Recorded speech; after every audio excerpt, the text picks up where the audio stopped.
Jovan Buha! Buha! Yo, I'm Jovan Buha, Lakers beat writer for The Athletic, and welcome to another Lakers Live Q&A. Hope you all are enjoying your Saturday morning. Wanted to come on here and talk about Game 4 of the NBA Finals. I haven't really talked much finals between the Thunder and Pacers. Last night's game was awesome. It felt like the finals were hanging in the balance, and I think it shifted OKC's way decisively, but we'll get into that in a second. And then, of course, we got Lakers, free agency, trades, offseason, draft. We have LeBron's new commercial, which I know some of you are already asking about. Plenty to cover today. But before we get into it, you guys know the drill. For those watching on YouTube, please be sure to hit that subscribe button, turn on channel notifications, and like and comment on this video. For those listening on Apple Podcasts, Spotify, or your podcast platform of choice, please be sure to follow, download, and leave a 5-star review. As a quick reminder, we're going to be doing the third Buha's Block meetup on Monday, June 16th for Game 5 of the NBA Finals at Busby's in Santa Monica. The game starts at 5:30. I'll be getting there around 5:15 to secure some booths. For those who have been already, you know, we typically pretty laid back, casual atmosphere, but this will be the first time we're watching a game together.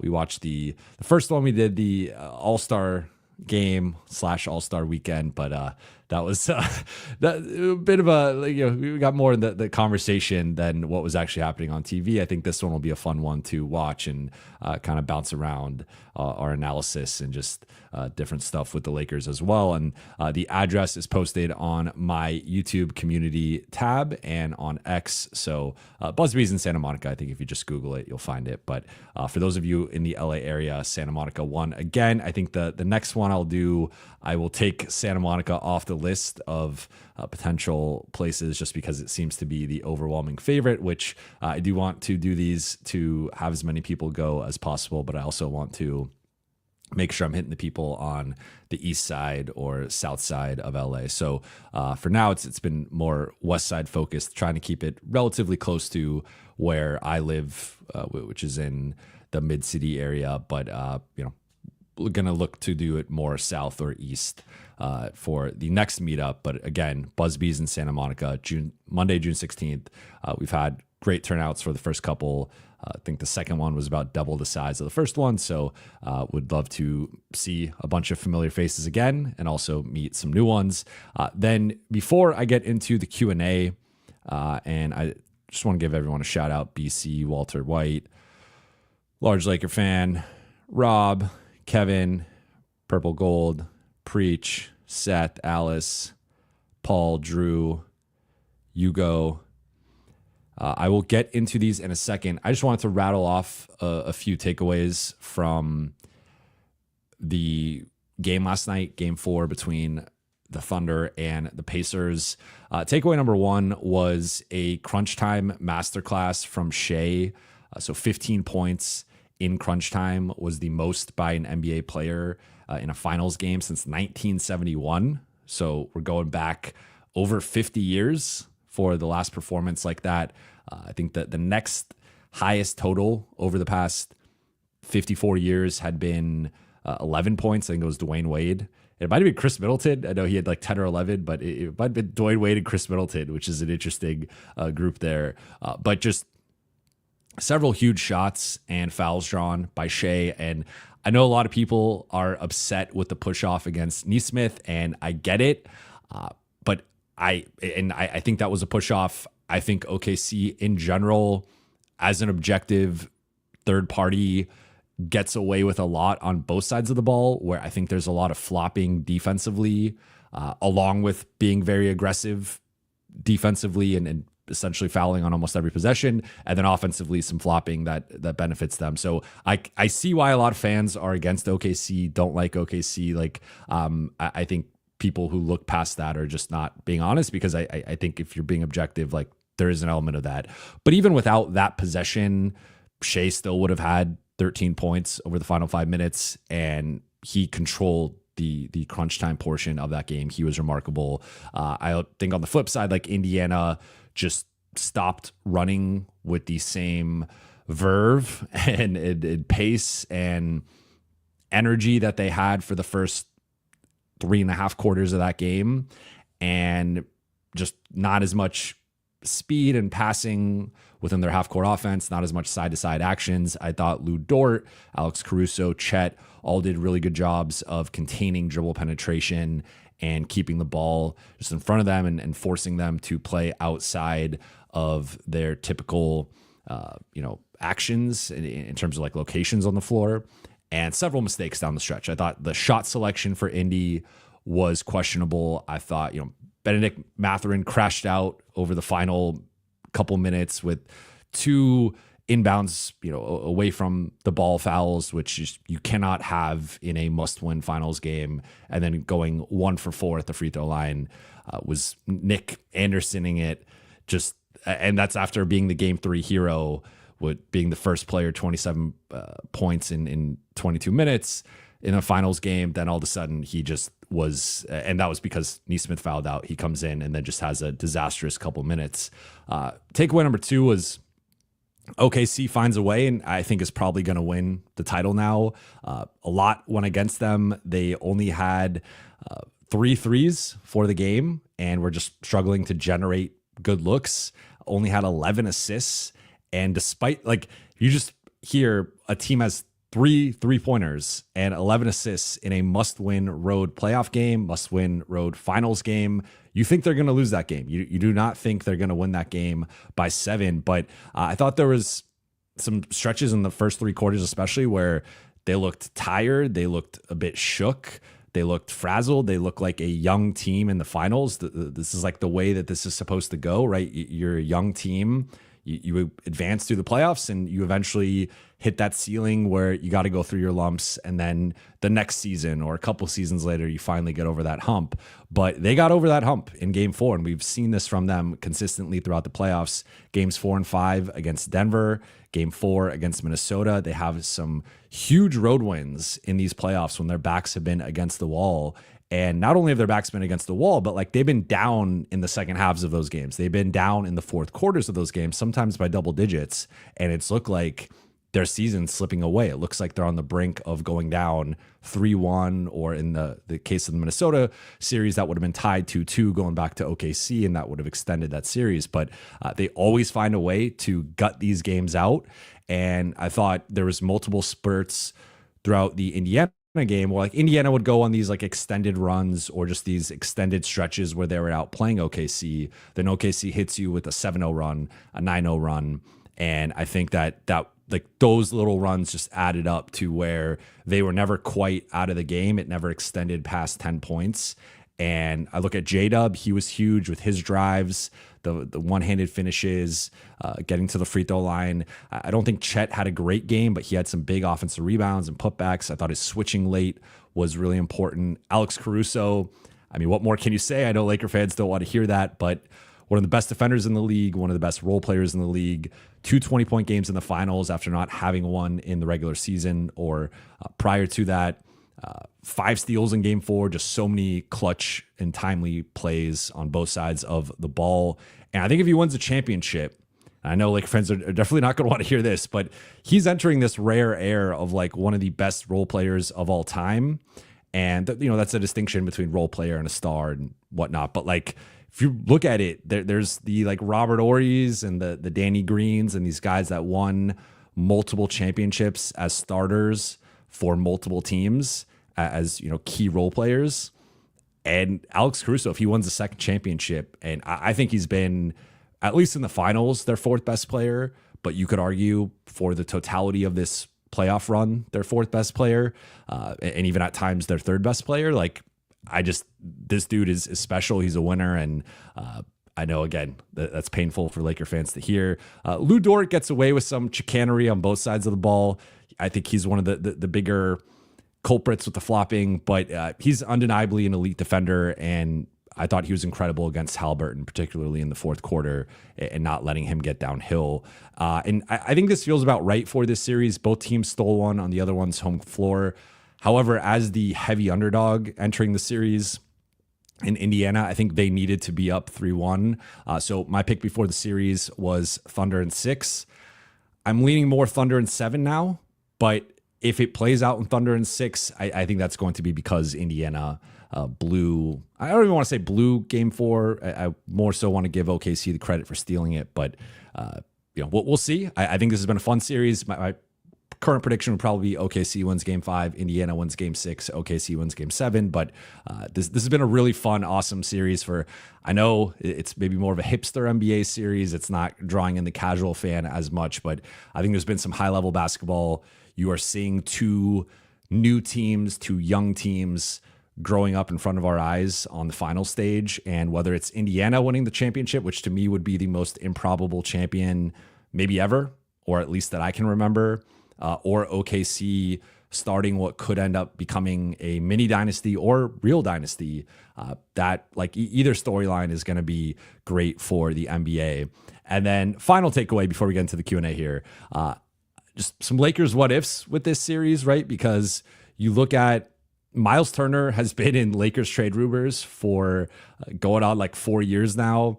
He was nearly a Laker in 2022, right before the 2022-23 season. I reported on it with Shams Charania at the time that the Lakers and Pacers were at the 1 yard line for a Russell Westbrook for Miles Turner and Buddy Hield trade. It got to the ownership level at the last second.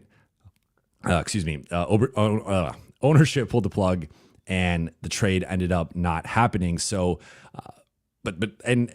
Turner's had a rough series offensively, especially the last couple games, but I think he's a guy who's a playoff riser, and you can clearly go on deep playoff runs with him as your backline defender. You look at last year, making the conference finals, this year making the finals, potentially winning the title with him.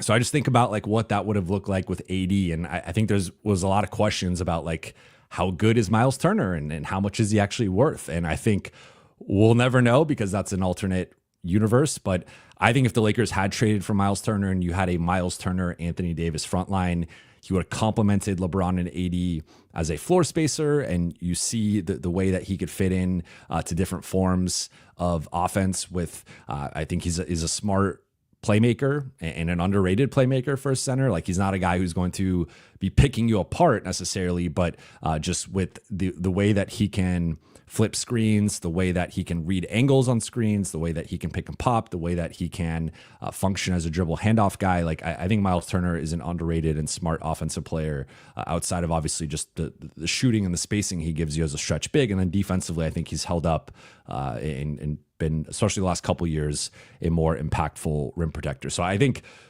he would have helped the Lakers. And I think looking back at LA waiting for the 2023 deadline and that run, like you still could have done the Rui trade. And I just would have rather had Miles Turner than D'Lo and Vando together. Like he's a better player, and I think he's more of a playoff player than either one of those guys. Another interesting one is Andrew Nembhard was someone the Lakers really wanted in 2022. I reported that at the time. They were looking to trade into the early second round to get Andrew Nembhard. He ended up going number 31 to Indiana, and they were not looking to trade him. They're not like they wanted to keep him and draft him there.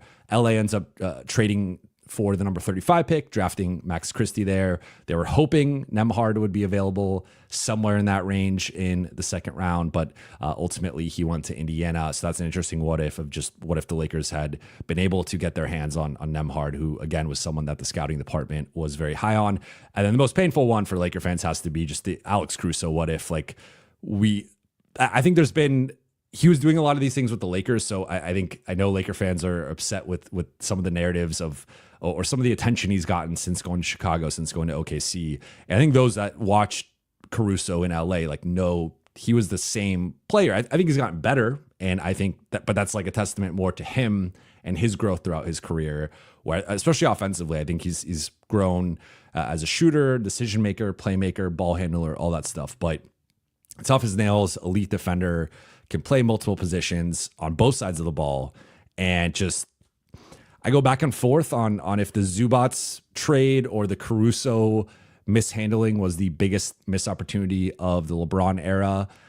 I've been leaning more toward the Caruso. Like, I think Zubats is better. Zubats, got Defensive Player of the Year votes, got All-NBA votes. I voted for him, All-NBA third team.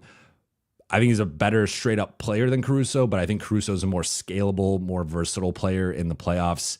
There's no scenario in which I could see him being played off the floor, where Zubats, depending on the team, if they can go small enough and challenge him defensively, maybe you could see a scenario in which he gets played off the floor. So I lean more Caruso being the bigger mistake. And also that was one that was more, I mean, both were within their control, but like they just had to sign Caruso to a $9 million deal versus Zubats. I think they were trying to find a stretch big, which I don't understand why Mike Muscala was the guy, but both of those are huge mistakes. But the more time passes, I think Caruso is the bigger one. But now that I've ignited the chat with some of these takes, let's get back into some of the questions here.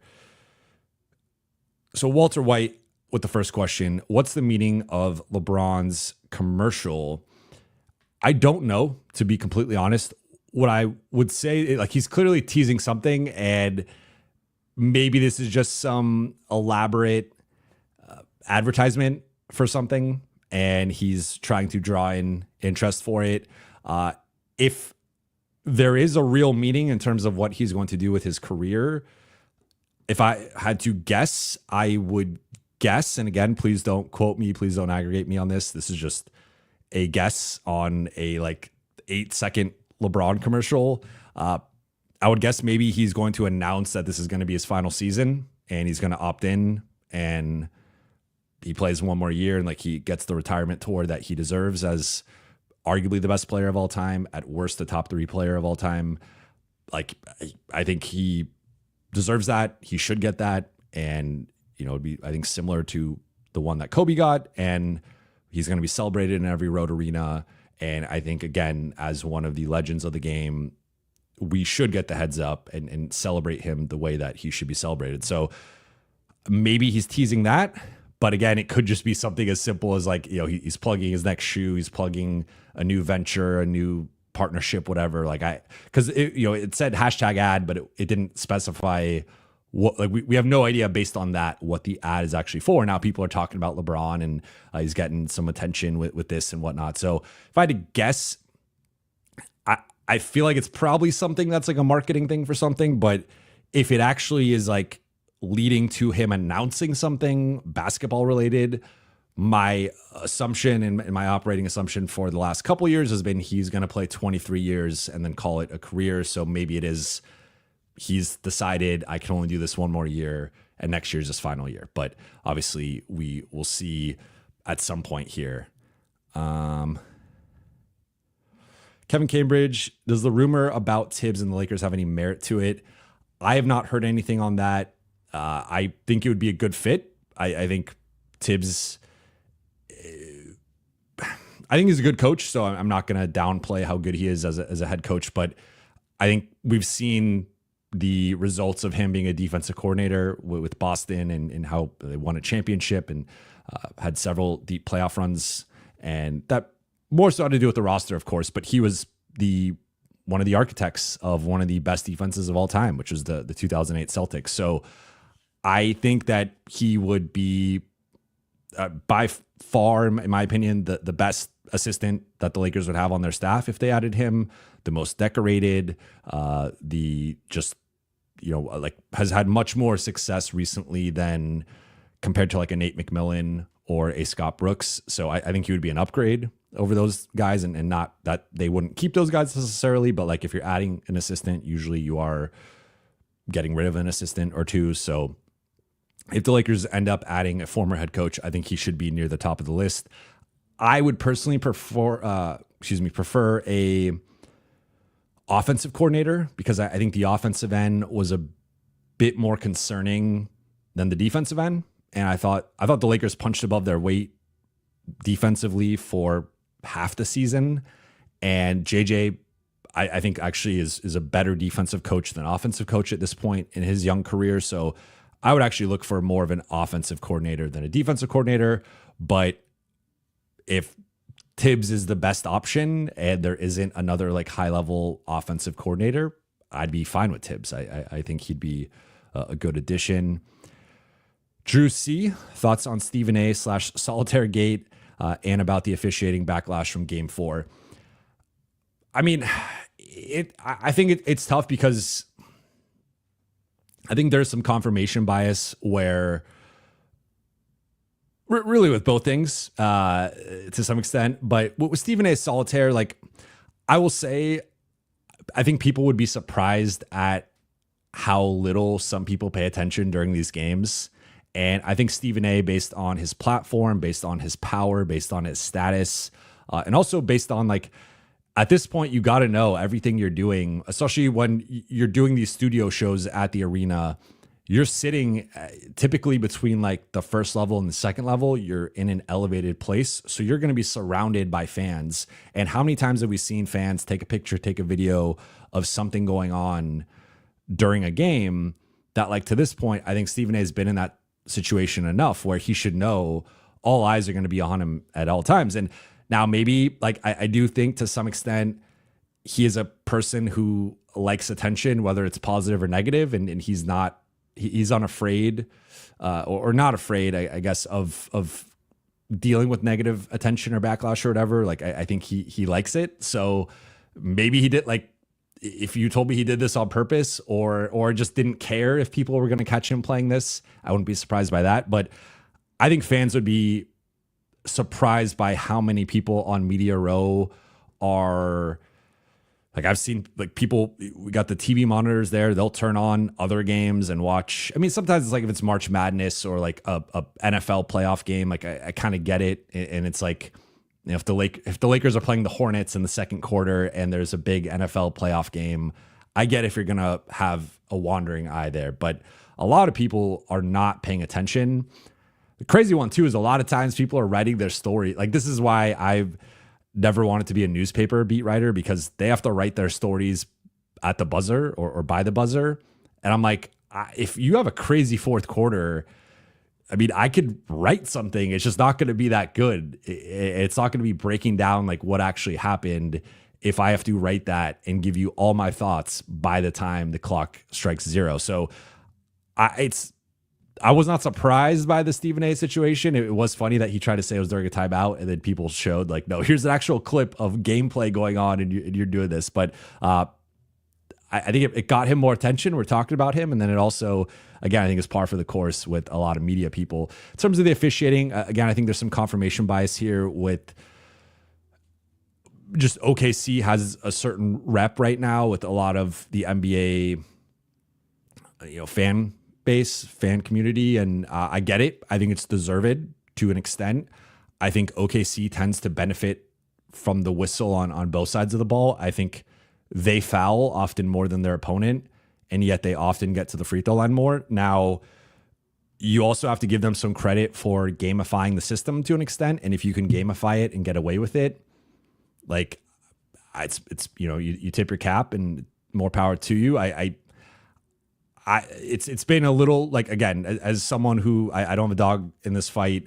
I'm not a fan of either team. I don't cover either team. Like I'm just a basketball lover, basketball sicko watching. Like I do think OKC benefits from a beneficial whistle and tends to play. Like, I mean, there's the Lou Dort play that went viral where he just, especially off dribble handoffs, he will just lunge into Tyrese Halliburton and just decks him, and it leads to a steal. And it's like, so that's not a foul, but then also shake and push off on the other. So I get it.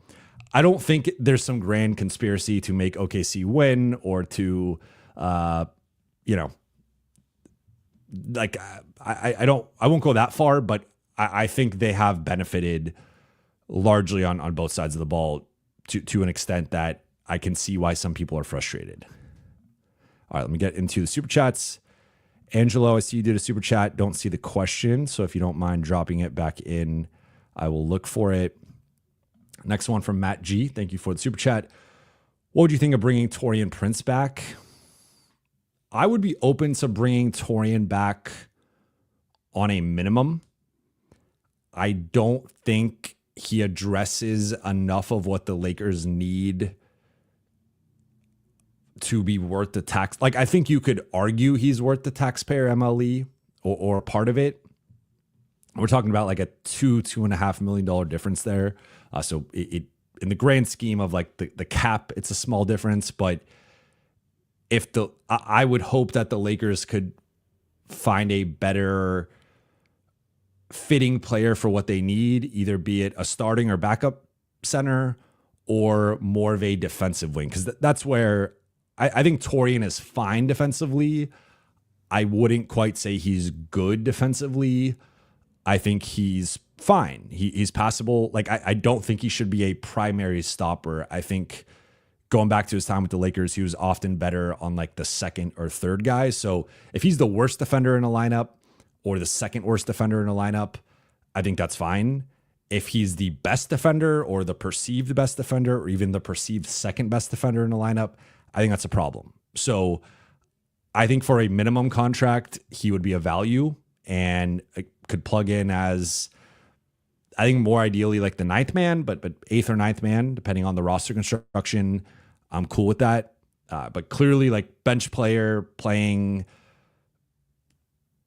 17 to 20 minutes a night, depending on the matchup. And then maybe in the playoffs, that's a little bit lower, but like that's the role I think that suits him best.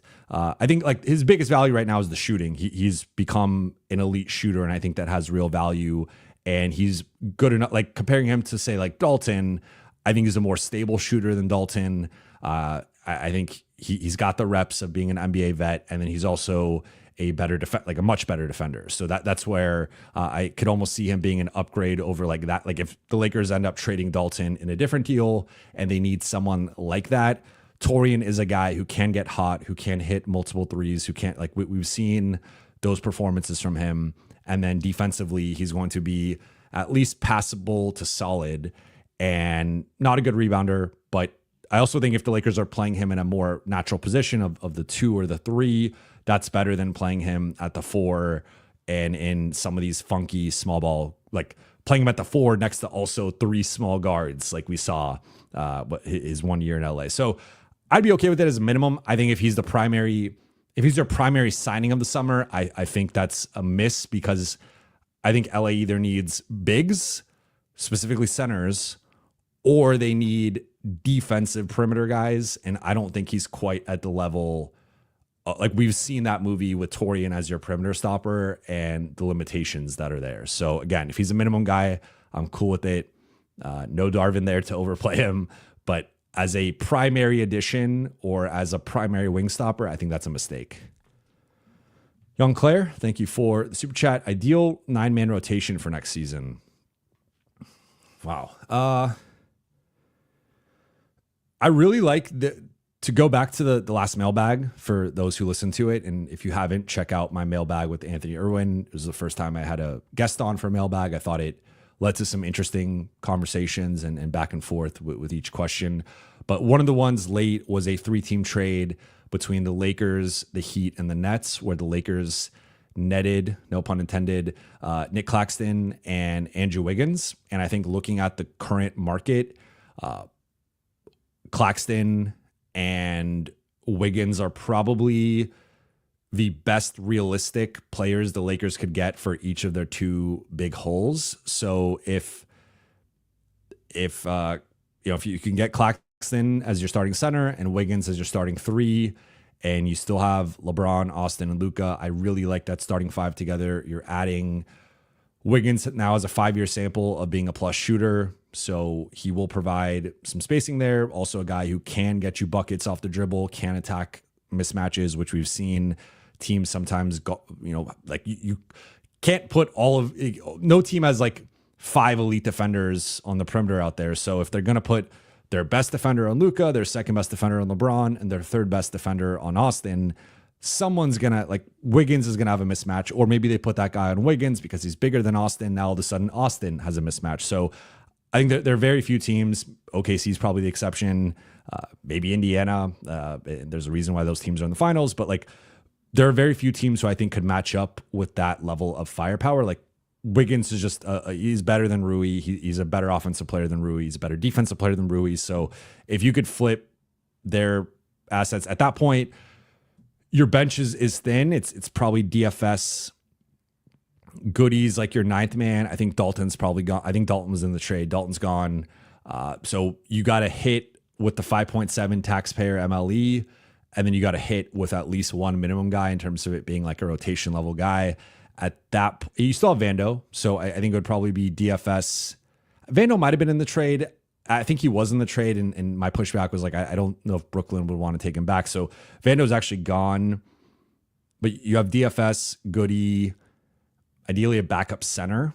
Could you get Clint Capella with the 5.7? And then I guess at that point, could you get Gary Payton II, Torian Prince, Amir Coffey, someone like that with a minimum, like someone slips through that's a minimum value, and you could get that guy, and that rounds out your 9-man rotation. Maybe Bronny continues to develop, and he could be a back end rotation guy. Like something happens with the roster where a guy pops. Christian Coloco takes a step. Like you also have multiple minimum guys. So, but I mean, it's not the deepest roster, but I really like the starting lineup. I think it plugs LA's two biggest holes. And I think the top 6 makes a lot more sense, in my opinion. Young Claire, do the Lakers have interest in Andrew Wiggins? I haven't heard him specifically mentioned or tied to them. I think looking at the market, he is one of the better 3-and-D / just 2A wings available or perceived to be available. So I would think yes, but I have not, in the conversations I've had, he has not really been brought up. Rolla breaks the news. So I guess I just got some texts about this. Steven Adams extends with the Rockets. So Steven Adams is off the board. 3 years, $39 million. Okay. It's a lot of money. 1 second. I'm going to check X. Make sure. 3 year, $39 million. So he got almost the full tax MLE on that extension. I feel like to be honest, I think it's a slight overpay, but he's really good. So Steven Adams, you could cross him off of not available for the taxpayer MLE. But thank you for shouting that out, Rolla. Cisco, thank you for the super chat. How content will you be with AR for Kessler and KJ Martin? AR netting us the center of the future, while Kessler potentially increasing his future value.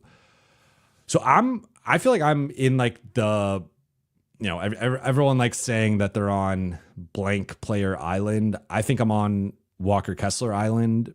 I am really high on Walker Kessler. I said last year that I was open to the Lakers giving up 2 firsts and Dalton for him, and that was not something that what was possible or that was going to happen at the time. But like I think I would have been cool with that. In terms of Kessler for AR, you also throw in KJ Martin. I don't think the Lakers would do this. I think they would want more. So you're asking me specifically.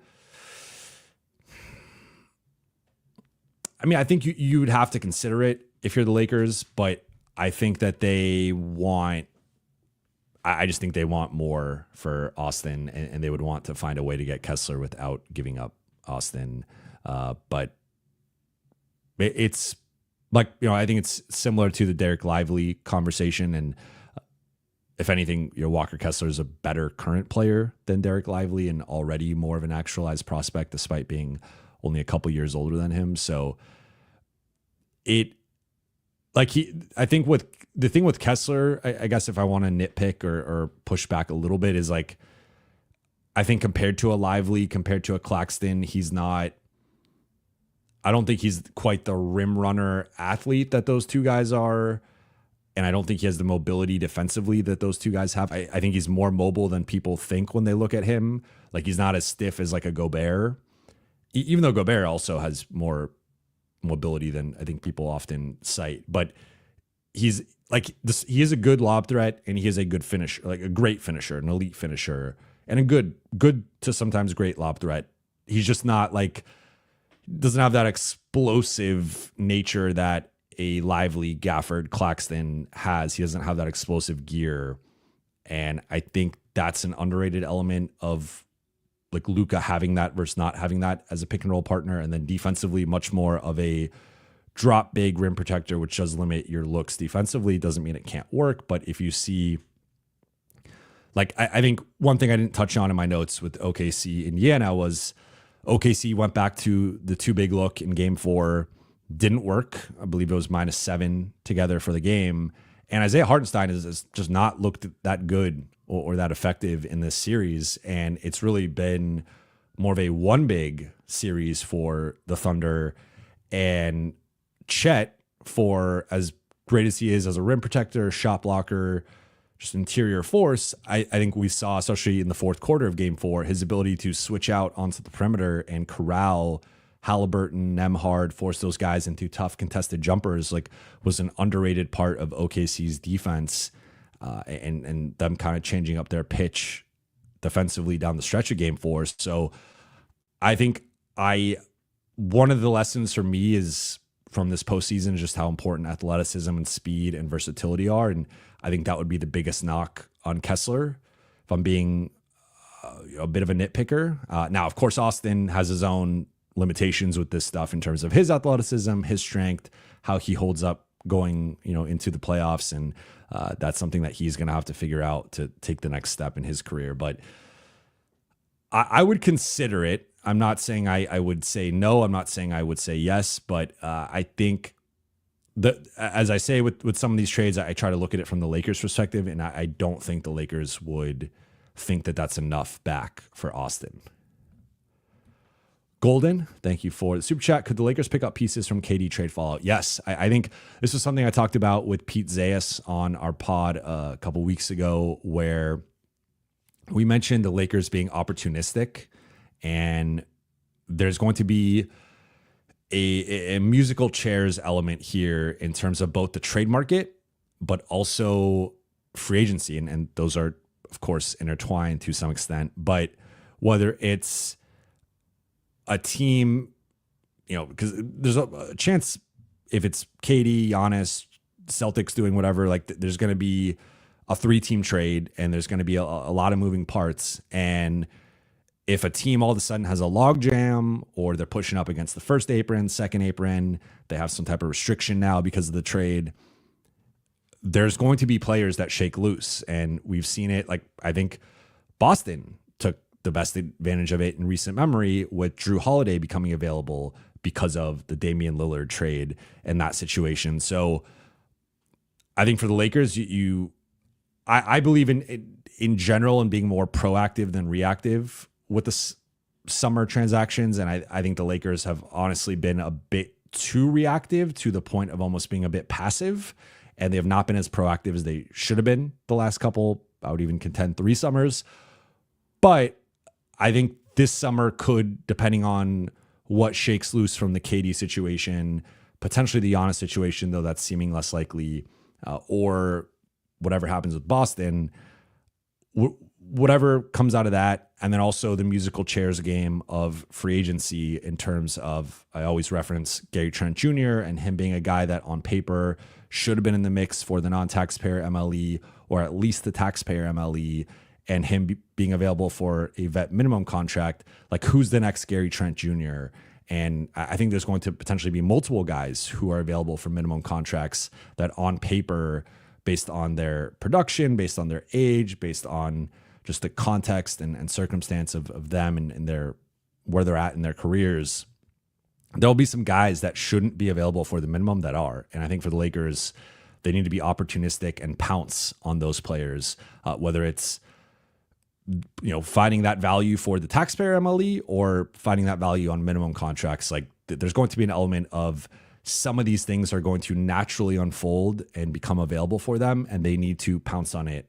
Like, again, one example could be if Phoenix trades KD and it's a teardown, now all of a sudden there's some interesting pieces there of, is a Nick Richards available? Is a Royce O'Neal available? Can you go pick one of those guys off of Phoenix and add them to your rotation? So Nick Richards, I think, is more of a backup center than a starting center. So I'm not advocating him to be like the starting center, but I think you need to be more, you need to be reactive. And then the second that opportunity comes, you need to be proactive and pounce on it and go execute it. And that would be my read on the trade market and some of the fallout.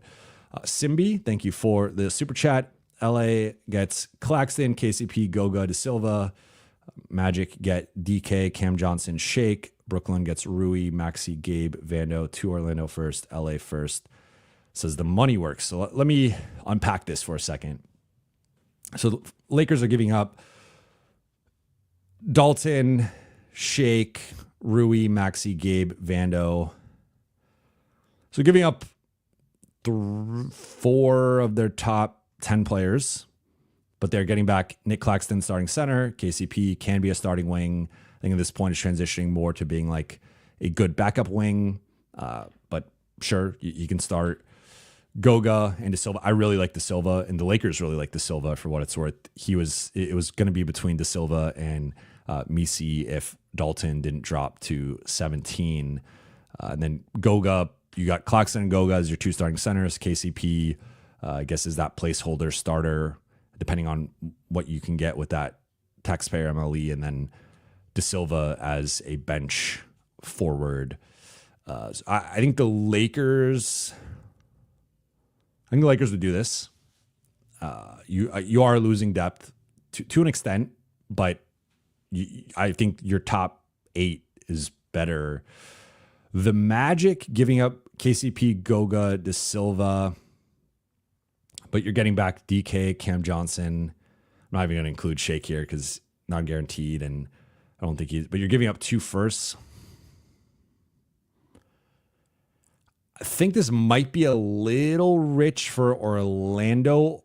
It just depends on how they view De Silva, because if putting De Silva aside, if it's like KCP, Goga, and 2 firsts for Cam Johnson, I don't know if there's maybe protections on these firsts or whatever. Like I think that's what Brooklyn wants for Cam Johnson. I think that might be a bit steep. Now, KCP's contract I don't think is great, so maybe that's also partly the cost of getting off KCP's contract, although it's technically going to the Lakers here. I think Orlando might not want to give up 2 firsts in this, or De Silva. It's probably like a 2 of the 3 assets, but not all 3. So that might be a haggle point for Orlando here. And then Brooklyn, you're getting off Claxton and Johnson. You're getting the expirings of Rui, Maxi, Gabe. You're getting the Vando contract, which teams are not going to want to take on 3 more years at near mid-level money. It's not a good contract. And then you're getting 3 picks. I think they'd want the 3. I think they'd value Claxton and Cam Johnson at around 3 picks. They might even want more for taking on Vando's money. But I think this is a pretty good 3-team trade. I'm not going to lie. I think, honestly, if I had to pick someone to say no, I would lean more Orlando. I think they would think they're giving up a little bit too much with the 2 firsts and De Silva. But I think I think all 3 teams would at least consider this, I would say.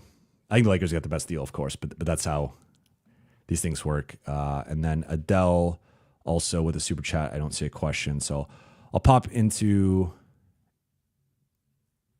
here. Jake from State Farm says, taxpayer MLE James Harden. No, James Harden is going to be getting at least the $35 million. Dark Galaxy says, watching the finals, I don't know if Rui could be a part of it. This is an interesting point because I was texting with a buddy of mine last night. Shout out to Tyler, and he's probably going to hear this, or hopefully will. And he texted me that he was like, watching the finals, I'm paraphrasing here, but like watching the finals, essentially he feels better about the Lakers because he feels like they're not that far off from either one of these teams and that they could have competed in this series. I had some pushback on that because I actually feel watching the finals, I feel more pessimistic about the current version of the Lakers. Like I think I see a pathway for them being in the mix next season, but I think it is going to require some making over of the roster. And again, we've talked about what their assets are. I think they probably need to make 2 trades and nail the taxpayer MLE signing and nail a vet minimum signing or 2. So I think there's almost like a checklist of, can you nail 4 different, can you nail 1 trade with a portion of the assets? Can you nail a second trade with a portion of the assets? Can you nail the taxpayer MLE? And can you nail another vet minimum signing or 2? So it's like 4 to 5 things that the Lakers have to do to be a true contender next year. I think it's within the realm of possibility. We've seen, like, Rob has made some really shrewd trades over the past few years. The Rui trade, the Russ trade, the Luka trade, the DFS trade. I think in terms of trades, he's batting a pretty high percentage over the last few years. Signings have been a bit more concerning. I mean, I don't know how far back we want to go with, like, the Kendrick Nunn situation and whatnot, but even more recently, I think there was good intention with Gabe, but I think the Gabe situation, just objectively, the way it's played out the 2 years, has been more of a miss. Dorian was good value on his deal. The player options for the vet minimum guys did not pan out. Cam Reddish had like 2 good 3-week stretches for the Lakers over the past 2 seasons, but was largely a fringe NBA player, or at least like a back-end roster player that should have been given a player option. Jackson Hayes, I think, panned out even with the playoff struggles. Like, he was not signed to be a starting center playing playoff minutes. He was signed to be a backup gamble. I think he hit, and then Christian Wood did not hit. So I think the Lakers have had a lot more, to be honest, have had more misses than hits with their signings over the past few summers. So that's the one. The taxpayer MLE and the vet minimum guys, I have some concern with, just based on the recent track record of them identifying what the team needs and the right guys. Now, some of it's been injuries, which is out of their control, but I also think there's sometimes is an overreaction or too much of a course correction to the flaws of the previous roster that they then try to overcompensate and create new flaws with the new roster. So that one I'm a little bit more concerned with. But to bring this full circle, I think looking at OKC and Indiana, those 3 teams are deeper than the Lakers. They are two teams are both deeper than the Lakers. They're both faster and more athletic than the Lakers. They're both better defensively than the Lakers. Like, you know, aside from the 24 game stretch the Lakers had as the best defense in the league, they were a below average defense for the rest of the season, both pre-Luka trade and post-Luka trade.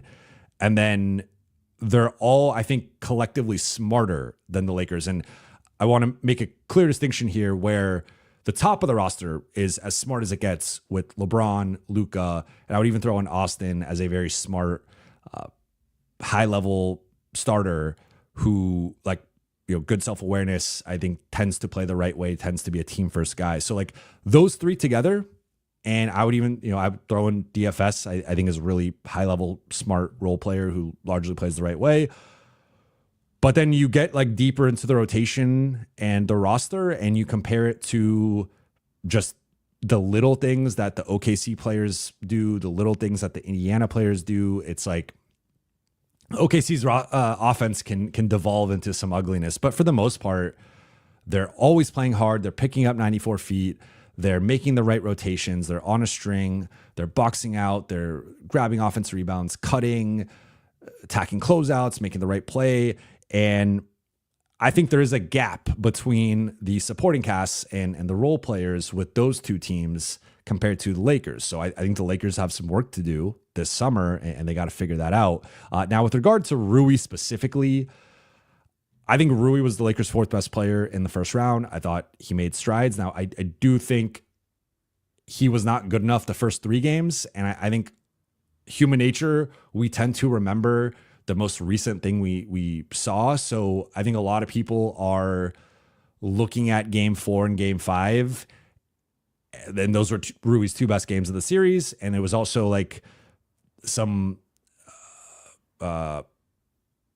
disappointing and discouraging play from some of the stars or some of the other role players that it almost paints Rui in a more positive light, where I would say, like, if you like, I think the first 3 games also need to be factored in, where I don't think he was as good as he was in games 4 and 5. Now, on balance, I thought he was their 4th best player in the series, and that's what he should be. He's the 3rd highest paid player on the roster, 4th best player on paper, 4th best player during the season. Like, so I think Rui largely lived up to expectations. Maybe was a little bit below what the Lakers needed, but like he was largely there.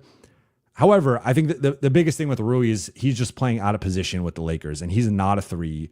He's a 4.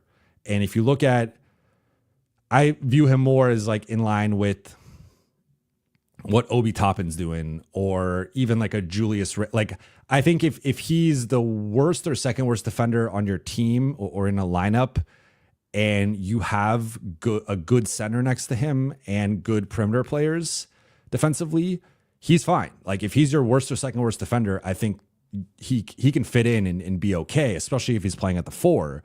But when he's your 3 and he's being counted on as your best or second best defender, that's a problem. And that's where the limitation is. So I think it's more of a roster construction and a role usage for Rui, where his limitations are there. Like, he's just not a 3, and he should not be your wing stopper. That's just like, we have a sample size of it. Like, I think he's grown as a defender. I think he's improved as a defender. I think he's doing the best he can within that role, but he's being misused. And it's not even a JJ thing. It's just like, that's the roster. And that's where they need to address that this summer. So I think it needs to be a role correction of either Rui flipped for a 2-3 wing, or Rui moved to the bench and plays much more 4 next year. But Rui as this other front court guy next to LeBron in the center, I think that's just not the best way to use him. And I think it is.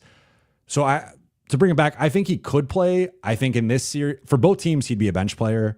And for both teams, I think he's probably more of a, I mean, for OKC could actually use Rui, I think, in this series, but I think he's more of like a 15 to 20 minute guy for both teams. And I think he's better than Obi Toppin, but Obi Toppin his strengths align more with what Indiana needs from like what they're asking him to do. He's more of a big man than Rui is. He's more athletic. I think he's a better rebounder, better finisher, but Rui's a better shooter. I think he's a better just bucket getter in general. And I think he's a little bit quicker, more of a perimeter player than Obi Toppin. But that was my Rui rant. Cisco, thank you for the super chat. How do you feel about a new athletic lineup of Kessler, LBJ, Wiggins, Brown Jr., Luka? Who's Brown? Is this Bruce Brown? Is this, I'm going to guess it's Bruce Brown. Not assuming it's Troy Brown. That's another Brown Jr. Lonzo, KPJ, KJ Martin, DFS, Bol, Vando, Goodwin, Bronny, Jemison are the other 4. I would put Vando ahead of Bol, and I would put Goodwin ahead of Bol. I know Bol's got some supporters. He's got a big fan base out there. I am not a big Bol guy. I just think like every team could, like, if Bol was as good as Wemby, I think he would be as good as Wemby. Because and I know that's a ridiculous statement on its face, but like people have made that comparison of, I think what Shaq said, that Bol's more skilled than Wemby, and I feel like people have made that comparison before. I'm just like, if there was a Wemby just sitting there as like a vet minimum player, all 30 teams, including the Spurs, would want that guy. And he just has not been able to put it together. And you got to think like, this is a guy who plays in practices, plays in the preseason, plays in garbage time. We would see it with Bol if it was real. And he's had flashes where he's looked like a potential like back end rotation player, but I don't think it's consistent enough. So let me take a step back here. Kessler, LBJ, Wiggins, Bruce Brown, Luka. So I think this is a continuation of the trade. This is the AR Kessler trade, I'm going to assume. Then you got Lonzo, KPJ, KJ Martin, DFS, Bol on the bench. So you got a lot of athletes. Again, I think backup center is still a bit of a hole there. I think Bol's honestly more of a big 4 than a true 5. I don't think he's quite strong enough or good enough as a rim protector to be a true 5 on like a real roster. But you could be in the mix as a back end rotation guy. You still got Vando, Goodwin, Bronny Jemison, as you noted. I like this in theory. You have Kessler and Wiggins, so you plug those two spots. You have Brown, so like you're much better defensively as a starting group. I think I think collectively going Austin and Rui to Wiggins and Brown is a downgrade, both offensively and particularly shooting wise. Rui's turned himself into a 40+% 3-point shooter. Austin's often a high 30s guy. And looking at Wiggins and Brown, they're both collectively lower volume than the combo of Austin and Rui, but they're also just worse shooters collectively. I think quickly looking at it, my fear would be the backup center spot and not enough shooting. I think those would be my two concerns, but I think this is undeniably a better roster than the current roster, and it's bigger, it's better defensively, it's more athletic. So I like this new rotation that you built out. I'm not sure how they could get. I'm not sure what KPJ is an interesting one of just like what his price is going to be. You could talk yourself into him as a non-taxpayer MLE guy. You could talk yourself into him as a taxpayer MLE guy. He's a high ceiling, low floor guy, in my opinion. But and then you're also trading for Lonzo here, so it's looking like there's some trade with AR, Rui, Gabe, Dalton. Looks like those guys got traded out, but this is an interesting one. But again, I would say shooting and backup center are my two concerns. Adele, thank you. See, you got a couple super chats from you. Adele says, what do you think about trading AR for a starting center and starting DK? Could fast track his development and possible 3-and-D turnout. You lost me at the end of here. Like, I don't see Dalton ever being... I'll say this. I think Dalton becoming an average defender in his career would be a win for the Lakers or whatever team he's on at that point, and for Dalton. Because, again... I know sometimes we make too much of a guy being a little bit older, but like he's 24 already. And I know he has had some weird stuff with his development where he didn't really pop until later in his basketball career, and played in 3 different colleges and including JUCO. And like, so you could make a case that he's still young in his like serious professional part of his career. But I've talked about his defense enough where like he is statistically one of the worst defenders in the league, and you rarely see those guys, especially being already in their mid-20s, jump up to being a 3. Like if I'm calling you a 3-and-D guy, you have to be a good defender, at least like a 65-ish percentile defender. And I would personally be shocked if Dalton ever developed into being that good of a defender, despite his athleticism and the length and size that he has. I just don't think the defensive processing is there. So you had me like, I can see your point. I think that I'll say this, and I know plenty of people have had issues and criticize Austin for his defense and like the Austin Luka fit and what the limitations are. If you're trading Austin for Dalton, like they're in different ballparks as defenders. And the job that Austin has done on some of the star guards, be it Shea or Steph or Ja or De'Aaron Fox or whoever, compare that to Dalton, like it's not even comparable. So I think for all the concerns that people want to bring up about an Austin Luka backcourt and Luka Dalton backcourt, I think is much more problematic and concerning defensively. Now, I agree with the point of it fast tracking his development potentially, but if you have Luka, LeBron, and Dalton as 3 of your 5 starters, you're putting so much pressure. And like, to be clear, I think LeBron was a real, like a good to really good defender for 2/3 to 3/4 of the season. He had a really rough like first quarter or so of the season defensively. And then around that, like early to mid-December, just flipped the switch, turned the dial up. And after that heart-to-heart he had with JJ was much better defensively. I don't think, but it's also asking a lot from him as a 41-year-old in year 23 to be like your best or second best defender in most lineups. So point being, like, I think you need an elite defensive center and an elite defensive wing if you're going to try this. I don't think Dalton is ready to be a starter. I just don't think the defense is being close to, again, I made this point, but like, if you look at the guys who play for OKC and Indy, no one is as close to being as bad as Dalton is defensively. So I will push back here on the 3-and-D role for Dalton. I don't think that's in the cards for him. Now, are there scenarios in which he can make sense as a starter and it will fast track his development? Potentially. But again, if you have Luka and Dalton together, I think that's indisputably worse than Luka and Austin together and defensively. And I think you really need to have like all defense guys next to them, which is going to be hard for LA to do. 7 Day Sports Pod. Thank you for the super chat. Love your pod, my friend. Great content. I know we don't want to trade AR, but if we can get a combo of Herb Jones, Trey Murphy, Claxton, Gafford, and Nah, but AR, Luka, LeBron can't keep up.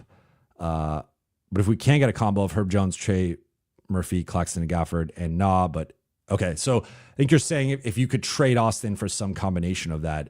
I mean, if you could trade Austin for Trey Murphy and Nick Claxton, like, sure, that plugs two of LA starting holes. And I don't know if you guys saw the reported price that New Orleans wants for Trey Murphy. It's like a veteran, like good rotation player, a good young player, and multiple firsts. So I don't see I made this point before, but I think New Orleans and LA both view Herb, Trey, and Austin in similar lights, where I think both sides, if they had honest conversations about swapping those guys, would like LA would want Herb Jones and more.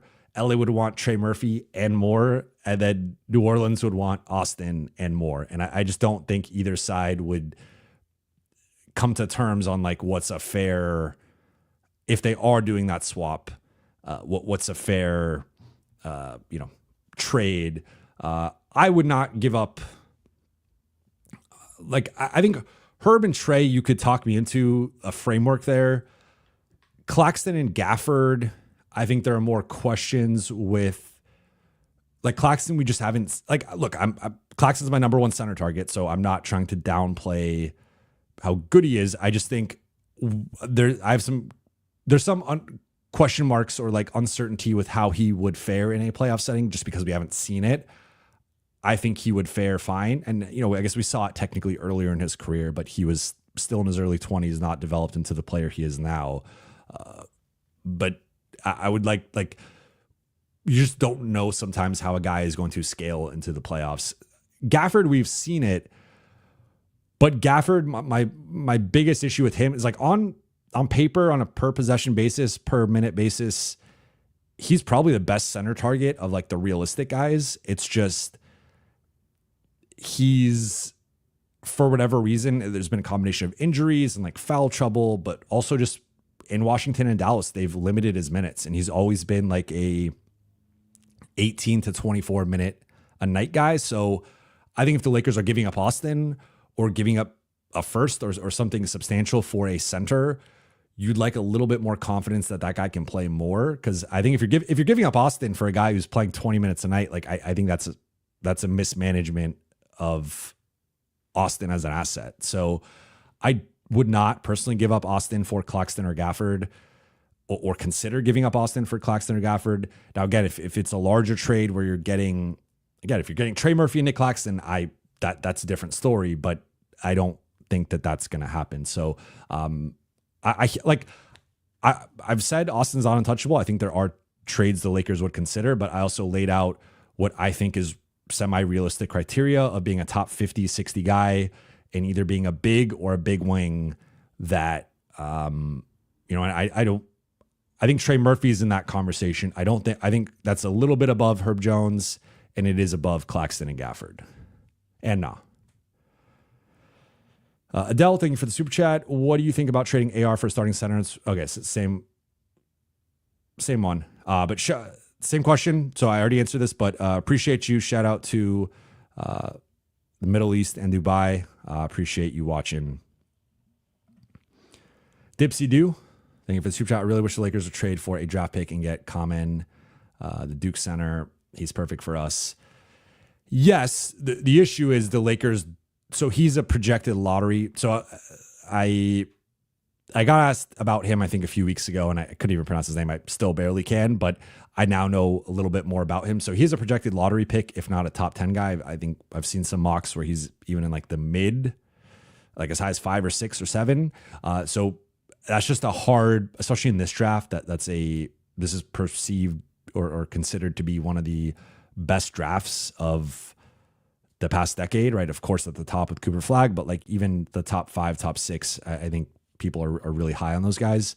So I think the cost to get, like, I guess the question is, what are Lakers trading to get him, right? Like you're not just buying a lottery pick. That's not how it works. People are not selling lottery picks unless you are a cash strapped franchise, which maybe let me check who's in the top 14. Maybe there's a team that would trade a pick for money, but for the most part, that's not how this works. So then it's like, are you trading, like, even Dalton and a future first? I guess like that's probably the price to get into the lottery. Are you willing to put Dalton and the first, and like now you're getting, because this, I've said this before, the second round pick that they currently have to trade is number 55. That is as useless of a second round pick as it gets. I mean, with the exception of Bronny and a few other players, like, you're not finding a roster level player at 55. That's just not happening. So for the most part, like, of course there's like, it's weird. You're more likely to have luck finding an undrafted guy than a guy at 55. Then the swaps, again, depends on how far out. Maybe we're talking like 2030 or 2032. Those are going to have more value. But Lakers 2026 swap, a 2028 swap, they're going to be good. They're going to be a 51 team with Luka and potentially a second superstar. Like, that's not going to have value. Even 2030 might be pushing it. Like, I'd probably want the 2032 pick. So the Lakers are in this, I've made this point with Anthony on our mailbag show. Like, they're just in this weird spot with their assets where they almost have to overpay or don't have enough. It's like they don't have like a lot of middle. Like, it'd be interesting if you could throw Dalton and a second or two for a lottery pick. I don't think Dalton alone is going to get you a lottery pick, especially with the way that second half of his season went. So yeah, I mean, if you're willing to give up Dalton and a first, and maybe you lottery protect that first, but still that's a lot. And you're putting, I would argue, your two biggest chips of the offseason in terms of trade assets, you're sending them out for a rookie center.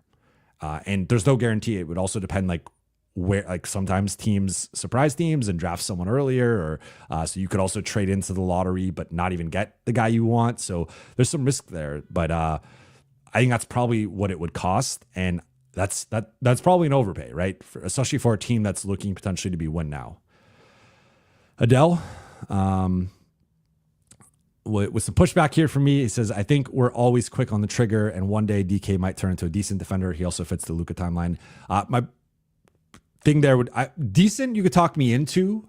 I'm still a little skeptical of that, but like, I wouldn't classify him as a 3-and-D guy, right? Like, again, I think that gets used a little too liberally sometimes with players, but I think being an elite 3-point shooter and a decent defender is a really good player. That's a good potential starter or high level bench guy, but that's not a 3-and-D guy, at least by my definition of it.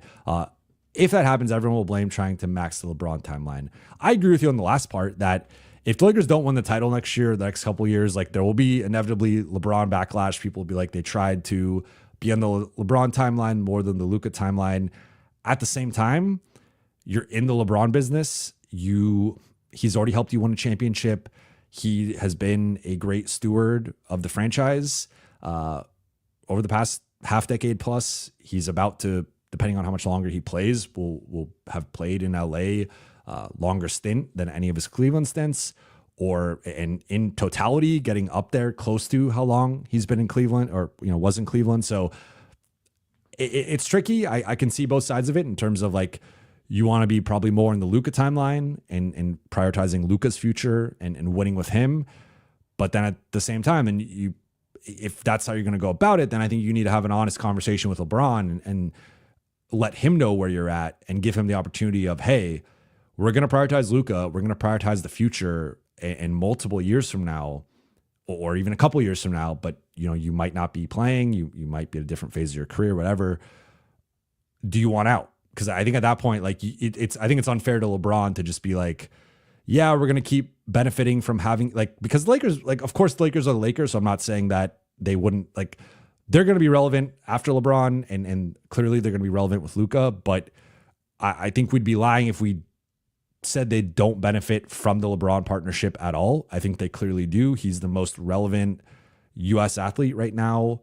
He has been for, over a decade and a half. So it's like they certainly benefit from the LeBron ecosystem and attention cycle and all that stuff that comes with being in business with LeBron. And they've also won with LeBron. They won a championship, been in the conference finals, so in season tournament. So it's a mutually beneficial partnership. He benefits from being in LA, being with the Lakers and their brand. And I think it's a mutually beneficial partnership. But if they're not going to try to win on the LeBron timeline, I think there needs to be an honest conversation there. Classic. Would you trade Reaves for Dyson Daniels and one more piece? I know Keone, one of the behind the scenes people on the Buha's Block team, would love this trade. He's a big Dyson Daniels guy and he wants to trade Austin for Dyson, or that's one of the guys he wants to trade him for.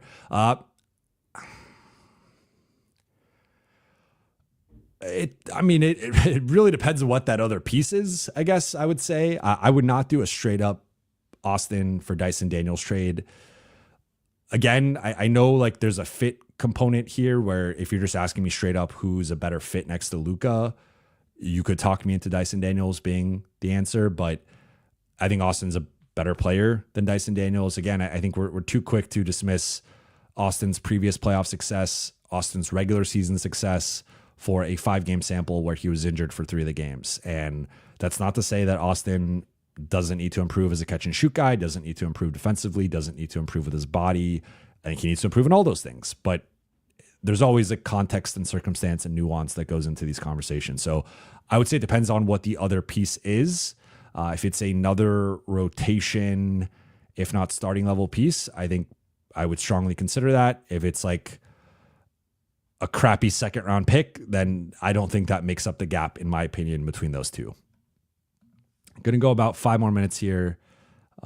Got my son here for a couple more days, so I'm going to spend some quality time with him before Father's Day. And shout out to all the fathers in the chat, all the fathers watching and listening. Happy early Father's Day.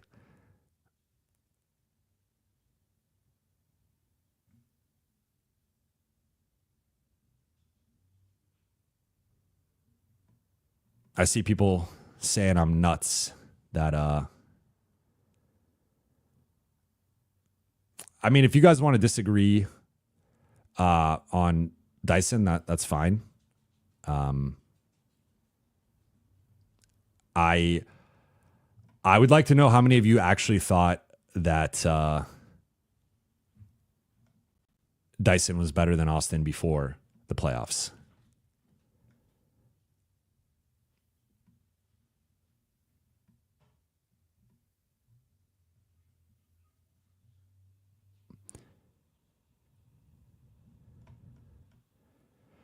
Grantway 12 says, would you trade Luka for Trae Young and Dyson Daniels? I would not, because I do not think Trae Young is a true number one.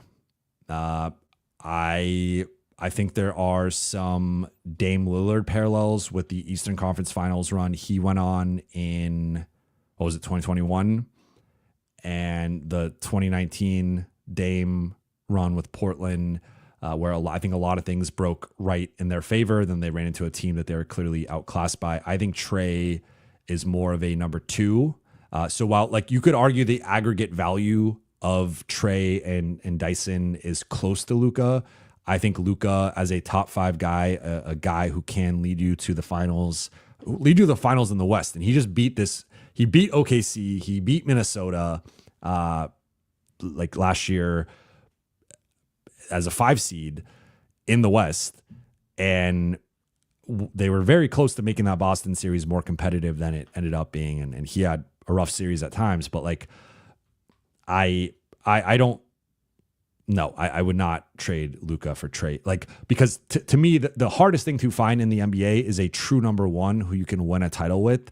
I think there are probably less than 10 guys in the league I would give that distinction to. I would not give Trae Young that distinction. And I think if you don't have one of those top 10 guys, you're looking for him and you're hoping to cobble together. And sometimes guys can take a leap like a Tyrese. And I think now he's in that conversation of borderline top 10 or probably back end of top 10. But like, I never, even back in 2021, I didn't have Trae Young as a top 10 guy. I've never had him in that true conversation. And I think and even with Luka, if you want to compare their defense, one dude's 6'7", 6'8", 240, 250, 250, whatever Luka's weight is.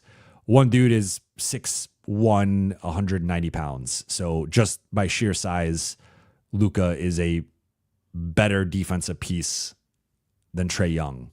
Like Trae Young, I think will always have some limitations just with the defensive side.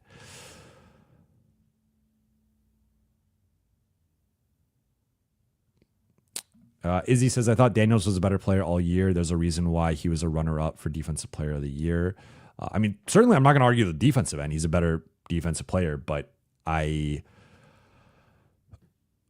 think Austin was the Lakers' 3rd best player who stepped up and was the 2nd best player at times during the season. I don't think Dyson Daniels has that capability. Now, if you want to argue that an elite top 3, top 5 perimeter defender is better than what Austin is, I mean, you can argue that. I disagree. Richard says, what's the excuses for Austin's other playoff collapses? I would contend he's only had 1 playoff collapse, which being Minnesota. If you look at his other 4 series, I think Golden State, he was a little shaky offensively, but I actually thought he defended Steph fairly well. And then the last Denver series, he didn't shoot well from 3, but he was still, I thought, pretty good offensively. And then the first Denver series, he was really good. There was times they're running the ball through him in crunch time. And then the Memphis series, he was good. So yeah. Kaylin says, what about trying to acquire a 29 pick to open up 30 and 32 unprotected?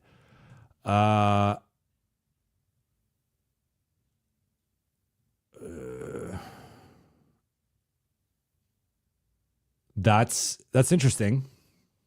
I was just trying to think about the trade rules in my head here.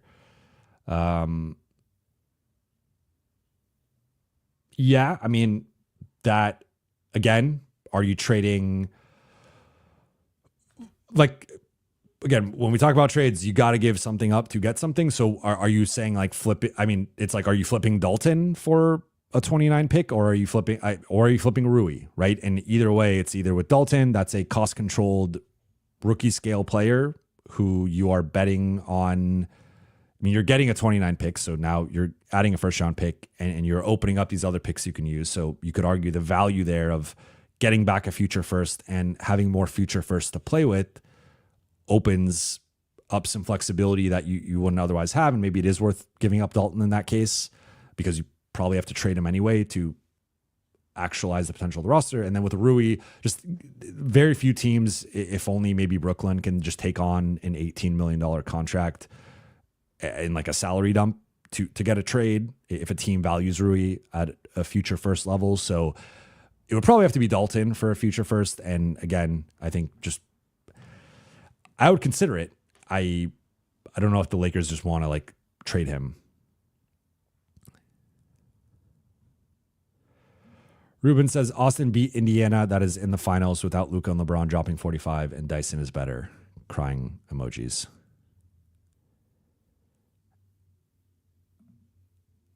Look, I mean, if you want to argue that, sure, but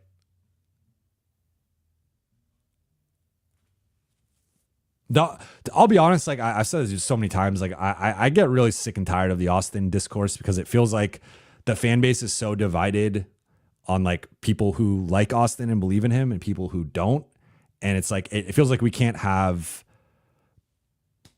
It's just no matter what I say, if I criticize Austin, there's people saying I'm being unfair, and then there's people that are happy about it. If I praise Austin, people say I'm being biased, and then there's people who agree with it. And it's like, it's just the Austin discourse, I think, has gotten very toxic, to be completely honest.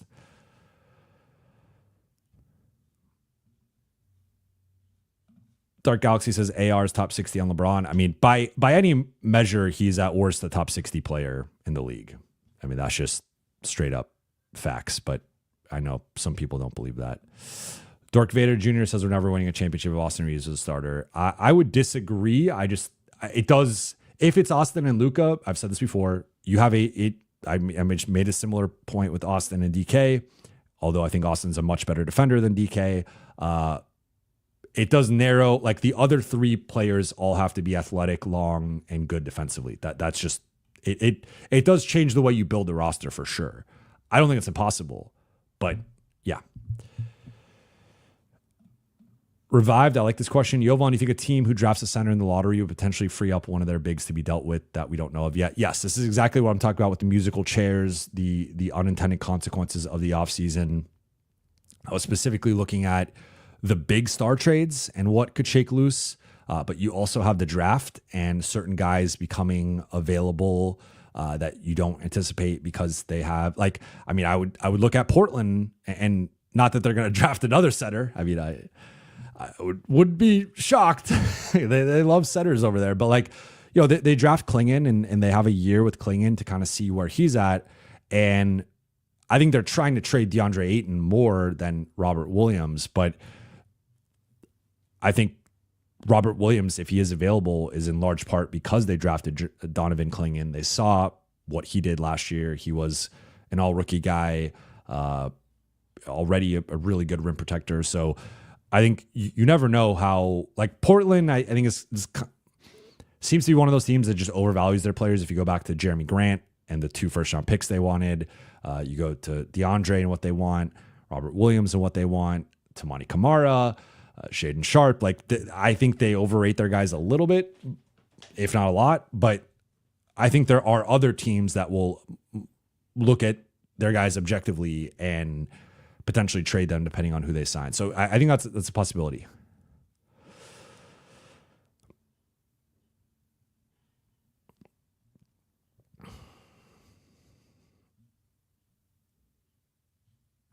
Kevin Cambridge, not related to us, but where do you think KD ends up?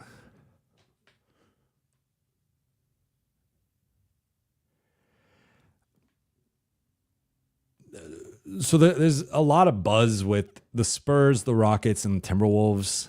So I would narrow it down to one of those three.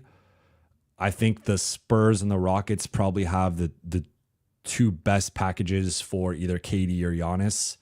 I think this is partly linked to what happens with Giannis and how available he really is. If he's off the table, which it's starting to seem more and more like he is, then you have to have that conversation of like, do you think Giannis is potentially available closer to the deadline?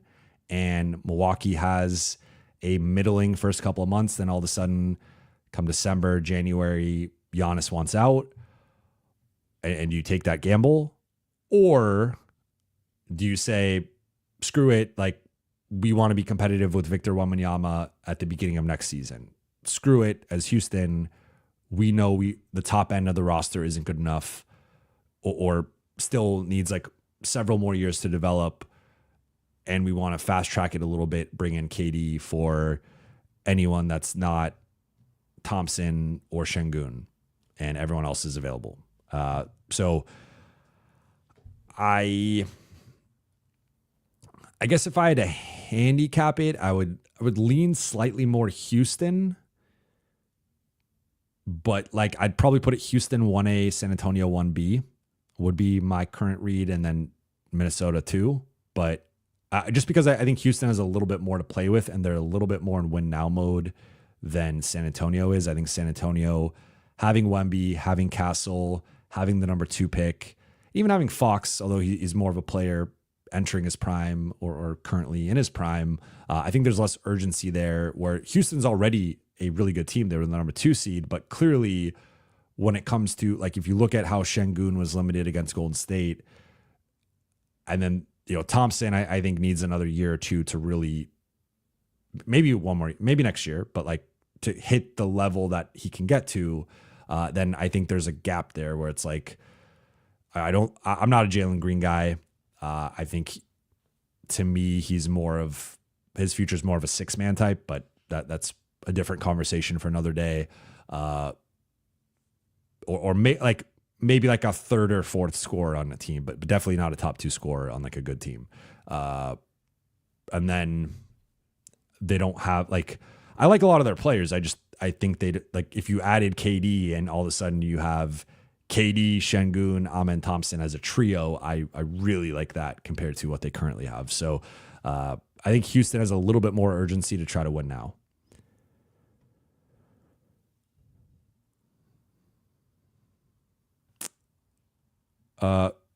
Dork Vader says he wants to know why we're not talking about Wendell Carter. I like Wendell Carter. I think there's a couple things with Wendell Carter. One is the injury history. And if you look at it, so I'm going to read you his career numbers. 44, this is games played, 44, 43. That 43 was partly impacted by the bubble season. But still, I don't think it changed it that, like, maybe he could have played 50 games or whatever, but whatever, 43, 54, 62, 57, 55, 68 this past season. So he's never played more than 68 games.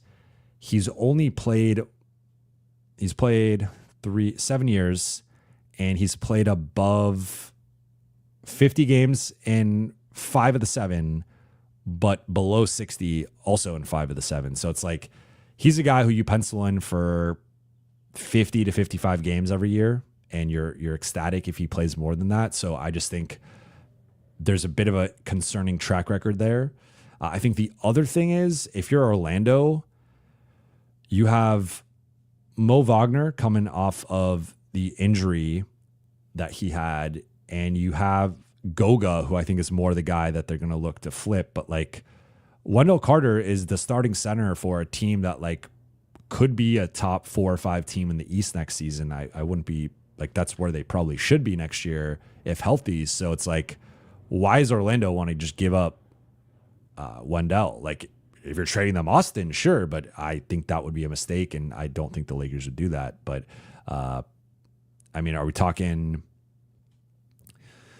Maxi Kleba and Dalton or Gabe and Dalton or something like that? But still, like, why are they giving up a starter for 2 guys who are not starting level guys currently? Like, you'd probably have to put the first on the table, or at least a protected first, to get their attention. And I think that's probably an overpay. So I like Wendell Carter. I just think there's the injury history and there's the cost. And like, again, the Lakers not, if you told me it was like Maxi, Dalton, and like 2 seconds or something like that. Okay. You're basically giving up 1 rotation guy, Dalton, who's a back end rotation guy, and 2 seconds, and like Maxi's an expiring. Okay. Sure. I would do that. But also you got to think about why Orlando would do that. And like, why are they giving up their starting center for what? Dork says maybe he doesn't like Orlando. Sure. But he doesn't have that type of power.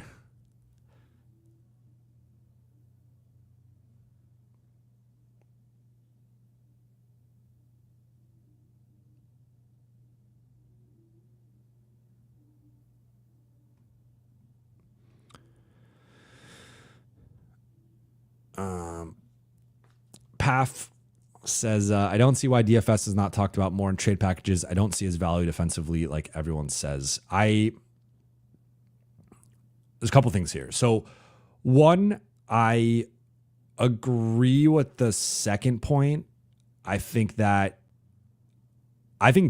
is there's two things with DFS's defensive value.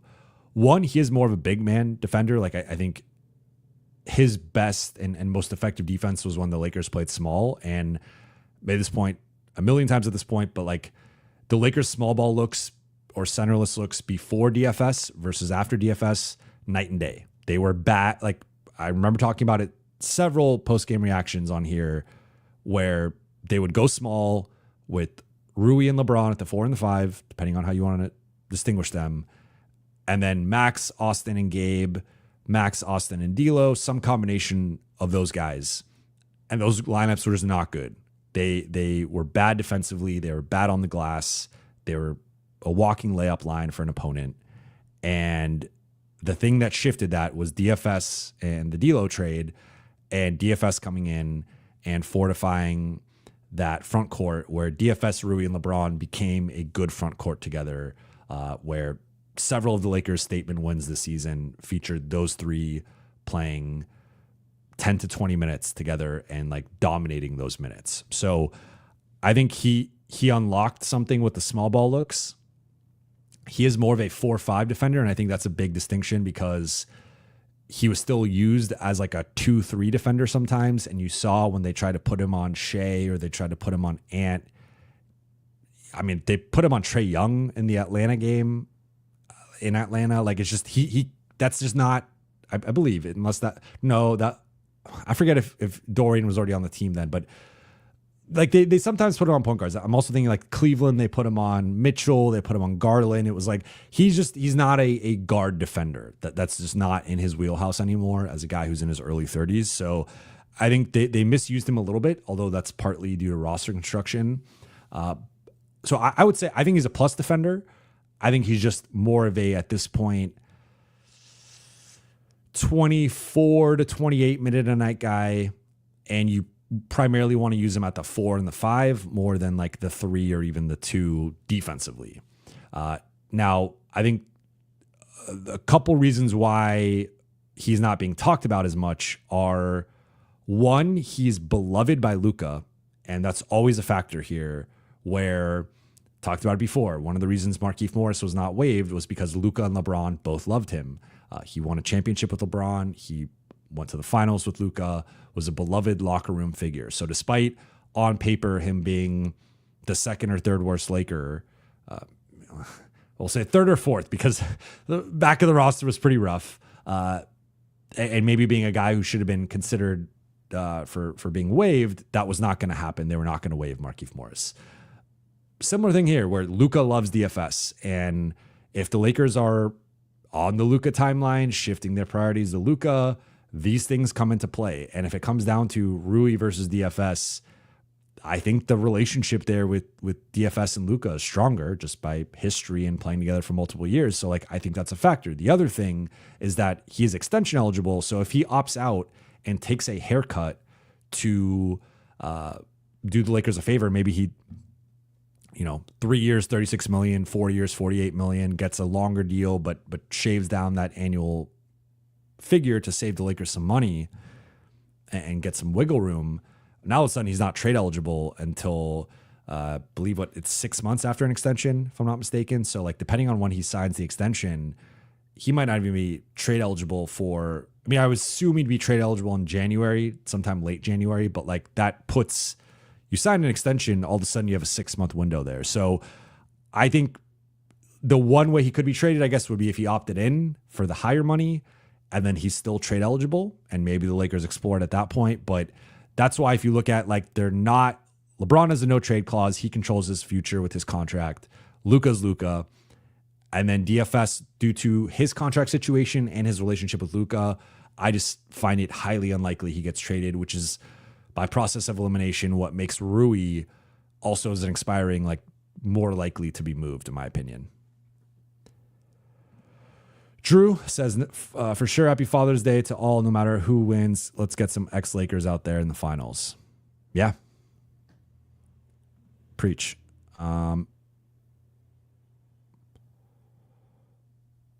All right, I'm going to wrap here because I'm going to go spend the rest of the day with my son again for an happy or an early Father's Day and a happy Father's Day to all of you. But shout out to you all for rocking with me for the past hour and a half. This was fun. I said I was going to go live yesterday due to scheduling, just didn't really have the time, but wanted to hop on here, talk a little bit Thunder Pacers. If you guys missed that, talked about that for like the first 15 minutes of the show, then went into the Q&A. But appreciate you all. Thank you all so much for watching and listening. Happy Father's Day for all of you, and hope you get to spend time with your children, your fathers, your loved ones, whoever the paternal or father figures are in your life, and enjoy your weekend, enjoy your Sunday. And I will be back next week with part 2 of the mailbag, an episode on how to build around Luka, and then start getting into my free agency and trade rankings leading into the draft. So we got a big week next week, a lot of content coming, probably going to have 4 episodes next week. So I think that's going to break my typical cadence, my typical workflow, but back into it. And I'm excited to be creating more content here over the next couple of weeks. But appreciate you all. Hope you all enjoy your weekend, and I will talk to you all soon.